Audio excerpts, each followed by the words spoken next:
then any person can. That is on the positive side. It's not entirely a bad headline. Yeah. It's not necessarily a bad one. Okay. Let's make progress. We'll come back to the question of the Ruto president. I'll give an opportunity, Honorable Opiyo, and I make that promise. Just remind me. And that is on the control of Parliament. I want us to start by listening to President Ruto and the Wiper leader, Kalonzo Musyoka, speaking about the situation of the majority leadership in the House. Listen. Our friends on the other side will choose the leaders of the minority because they are the minority. They just have to live with the reality that they are the minority. Let us not have an unnecessary contest as to which side is the majority. For the avoidance of doubt, Azimio Oka is legally and legitimately the majority coalition in the National Assembly. This is not a matter for determination by any individual or office. It is simple arithmetic. And so to settle this matter and put the record straight once and for all, members of Parliament belonging to the Azimio Oka coalition have been properly advised to take up majority roles and responsibilities in and out of the National Assembly chamber. All right, and I'm in studio with Opiyo Wandayi is designated to be the majority leader for Azimio. Honorable Mbui is designated to be the deputy majority leader. Sylvanus Osoro is designated to be the majority chief whip, and Naomi Waqo is designated to be the majority deputy chief whip. So I have, should I say majoritarian? Majority. A majority panel here. So, Honorable Mbui, I mean, fine. We know that based on the calculations, and I'll be displaying the figures here, that Azimio before the election, I mean, based on agreements before the election, would have the majority. But how does that stand with the changing fortunes for Kenya Kwanza at a time that they have signed post-election coalition agreements with UDM, KUP, and MDG? Yeah, thank you, Sam, for that question. And I think today we must finish this debate. I'm very happy that the president himself has said that there is no need for unnecessary conflict. And he also said when he was taking his oath of office that he is going to abide by the Constitution of the Republic of Kenya. Now, the Constitution does define who is a majority and who is a minority. And the majority basically is that party or coalition of parties that has the largest number of elected members in that house. Now, clearly, here we are talking about Kenya Kwanza versus Azimio la Umoja One Kenya. Azimio la Umoja One Kenya has more members based on the election results of August 9th, 2022. I mean, anything that happens after that is inconsequential based on the fact that the Constitution does define who becomes a majority. So now, eventually, some changes might occur. Some members might move to Kenya Kwanza, I think sometime towards the end of the year. Some of the members of Azimio might move. But as it stands right now, as we go into the House, Azimio is the majority party. I mean, it's like you have a wife and you disagree. If you disagree, she cannot go and contract another marriage unless there's a divorce. So there are people there who want to leave, but there is no divorce yet. Until there is a divorce, you cannot contract another marriage. These are people who are cohabiting and want to purport that they have another marriage now. How can you be married to two at the same time? I mean, clearly, there is a problem with the way these people want to deal with this situation. But for me, I think it's in black and white. It's a matter of numbers. And I'll tell you this, Sam. There are very many Kenyans who voted for Kenya Kwanza and are probably regretting their vote today. Can they reverse that vote? No, because they've already cast their vote. That government is already in place, so you cannot reverse it. So as it is, as it stands, the decision of Kenyans on 9th of August is what will decide which side is a majority and which side is a minority. So that is why we sit here and we claim our position as a majority and wait for the future to unfold. I hear you. Honorable Osoro, I mean, how did you end up signing up with MDG, KUP, and UDM? How did you do that? And number one, I'm very happy that the minority is taking their sides, even in their arguments. And it's very, I mean, we are really progressing as a country. And when I see Honorable Kalonzo taking his step, to make his point as an opposition leader, then clearly we're in the right direction. On the issue of how and when we signed with the other parties, you see, Article 36 of the Constitution, and it's very important for every person to know that the Constitution is supreme to any other law, gives Kenyans a right of association at any given stage. That every member or every party, every human being has a right to associate himself with another person politically. And it's so certain, without coercion. Now, MDG and all the other parties decided to ditch the Azimio coalition for the Kenya Kwanza coalition. Without coercion, by themselves, they drove their vehicles to Karen then and signed a post-coalition agreement, post-election agreement, officially joining the Kenya Kwanza. We went to the floor. We voted for the speaker. Who approached who? Of course, they approached us. It is MDG that approached us. Even at the point where the signing was done, the ceremony was done, it was in Karen office. Ideally, who moved there? It was in the Karen, the then Deputy President's office. It is those other parties that, drove themselves there. They were not forced, they were not coerced, unlike Azimio. But there is a point I wanted to make in terms of the majority. Are you being truthful in telling me that MDG approached Kenya Kwanza? Very true, very certain. You can always ask them. But there is a point I wanted to make, and with a lot of respect to my seniors, because I found them in Parliament. And it's very important to recognize that fact, that Honorable Mbui has been, and Honorable Opiyo ahead of me in Parliament. Let me say this, that what the law provides is a majority party. When you read the standing orders, and I think they know very well, the standing orders have not been amended to include majority or other party coalition. Something called Azimio Party Coalition. There's nothing like that in the standing orders. The standing orders defines a majority party in the National Assembly.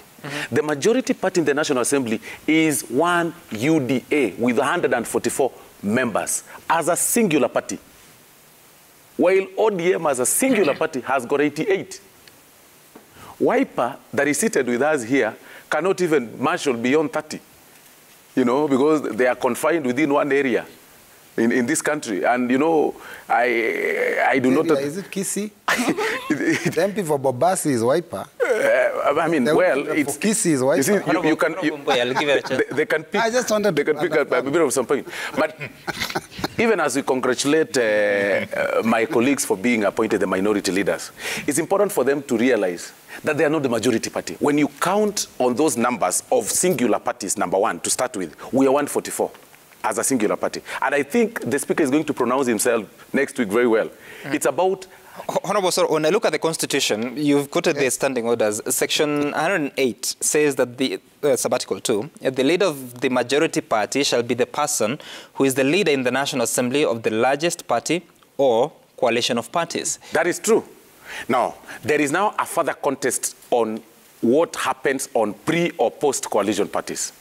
There is already an extension of another coalition party where MDG and the other small parties have joined Kenya Kwanza. Is it possible for ANC to leave Kenya Kwanza and join hands with Azimio and change the numbers for Azimio? It's very possible. Really, when again you read that very article, and you read it together with Article 36 on the right of association, then it's very possible for any person to move from this side to the other side. As it stands, it is clear that through our numbers, you see, what Honorable Mbui is saying, that even if it's for 2 weeks, at least for us, even if it's for 2 weeks, we, within this, and I'm sure what they are quoting is the law that they forced us to pass when they were in, basically in government in January this year, that you can't exit a coalition agreement beyond post-election beyond 3 months. Okay. If it's not in less than 3 months post-election, and that is what they are arguing. Their point is. Honorable, sorry, I want us to take a look at some of the numbers that you have, and then I give an opportunity to Honorable Waqo and Honorable Opiyo in regards to how the numbers are based on the election of August 9. Do you have that? Right. So. We'll get that so that we look at the numbers that tell us about the election, the outcome of the elections. And of course, looking at it, it would appear that at the start of this. UDA, 144 members of the National Assembly. Jubilee, 27. ODM, 88. Wiper, 26. UDM, 9. NOP, EU, DP, GDDP, MDG, CCM, 1 each. And of course, there's some other parties that have 2 members each. Then at the moment, you know, Azimio la Umoja has 168 members. Kenya Kwanza, 167. Independents, 12. And of course, the other parties posting 1. But if KUP, MDG, UDM shift to Kenya Kwanza, then the numbers shift to 180 for Kenya Kwanza.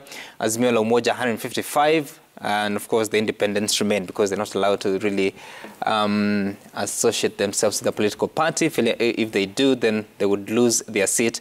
And let's pack those numbers there. Honorable Opiyo, so if we were to follow the argument of Honorable Mbui here, is it possible, has it happened before, that a party or a coalition of parties begins as the majority party at the start of parliament, then midway or along the way, they lose the majority? Has it ever happened? Have you heard of that? Before I get there, Sam, let me put some issues into context. And it's important for Kenyans to understand that Article 3 of our Constitution makes it an obligation for every single Kenyan to uphold, respect, and protect the Constitution. It is not a matter of choice.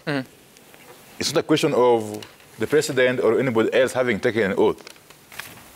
You are under an obligation. So long as you are a Kenyan, Article 3 of the Constitution makes it obligatory for you to uphold the Constitution. And again, Wakili Osoro should know better here that the interpretation of the Constitution, Article 259, it is required that we interpret the Constitution in a manner that upholds the values and principles of that Constitution, which are, of course, found in Chapter 10. But more critically, in a manner that promotes good governance, protects the rule of law, and advances democracy. Okay? So, when you look at it from that perspective, therefore, and you take the words of Article 108, Sam, which you ably read out, okay? It is more than clear, really, and there's no need for debate that as we speak, Azimio la Umoja, One Kenya Coalition Party, is the majority party in the National Assembly. That one, there's no doubt about it at all. But more importantly, there's a debate being advanced, and I've had my colleague quote Article 36 about the freedom of association. Another colleague of his quoted Article 38 about the right to political choices, to make political choices. Well and good. The fact of the matter is that the political parties that form part of the Azimio coalition made their political choices, made their choice to associate freely by coming together under the Azimio umbrella, way before the election time. No court of law has voided or nullified that agreement. An agreement entered into willingly by parties or persons can only be nullified or voided by a court of law. No other person. Really? No other person. Not unless those parties themselves mutually come to that agreement that they want to avoid the agreement. What happens to if the political parties now willfully leave Azimio? I'm coming to that. Join Kenya Kwanza. I'm coming to that. When they were signing into this agreement that formed the Azimio coalition, they again, out of their own volition, all of them, put in place a clause that in this agreement, we are bound to be members of Azimio until after 3 months after the 9th of August election. That's when we can choose to either belong to Azimio or go elsewhere. That is in writing, in black and white. No court of law has declared it unconstitutional. No court of law has nullified it, and therefore it is pointless even to debate it here. Okay. But more importantly again, Sam, the registrar of political parties is an office created by an act of parliament. The registrar of political parties is the custodian of all instruments, all documents, that govern the political parties. She's also the regulator, indeed, of the affairs and management of political parties. Okay? Our own standing orders National Assembly, which flow from the Constitution, if you read them very carefully, they flow from the Constitution. Our own standing orders have recognized the role, the very vital role that registered political parties plays in the management of political parties in this country. And it has provided that before the House sets on its business, the registrar shall convey to the clerk of the National Assembly a list of political parties and coalitions. Okay. And therefore, the Speaker of the National Assembly, for that matter, has got no role. He's simply going to be a conveyor. He will be simply convey the information that has been brought by the registered political parties through the clerk of the National Assembly. He has got no, there is no ruling. There will be no debate. In fact, there's no dispute. Okay. From where I sit here. Honorable Opiyo, I'll give you a chance to continue this, Honorable Waqo, after the break, but we're still talking about who is in control, especially of the National Assembly. For the Senate, it's very clear. For the National Assembly, there's still a contention. We'll talk about that after the break.